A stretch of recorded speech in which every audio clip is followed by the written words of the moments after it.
अगर आप घर बैठ के पैसे कमाना चाहते हैं तो आपको स्किल सीखना होगी, जैसे graphic design, web development, social media marketing वगैरह। और इन स्किल्स को सीखने के लिए आपको कंप्यूटर के मुख्तलिफ सॉफ्टवेयर सीखना होंगे, जैसे Adobe Photoshop, Adobe Illustrator, Corel Draw, WordPress, Adobe Premiere Pro, Adobe Audition वगैरह वगैरह।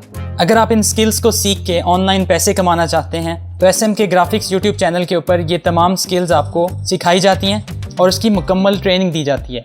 हमने वहाँ पे Adobe Photoshop और WordPress का कोर्स स्टार्ट किया हुआ है और बहुत से कोर्सेज वहाँ पे स्टार्ट होने वाले हैं। अगर आप फ्रीलांसिंग और ये तमाम स्किल्स घर बैठे फ्री ऑफ कॉस्ट सीखना चाहते हैं तो जल्दी से मेरे चैनल पे आएँ और मुझे ज्वाइन करें। इन कोर्सेज़ के बारे में जानिए, वीडियोस को देखिए और अगर वीडियोस पसंद आएँ तो मेरे चैनल को सब्सक्राइब कर लें। और अगर अभी आप मुझे कमेंट करेंगे या फेसबुक पे मैसेज करेंगे तो मैं आपको कुछ बोनस टिप्स बिल्कुल फ्री दूंगा। तो जल्दी से मेरे चैनल पे आके मुझे ज्वाइन करें और मुझे मैसेज करें।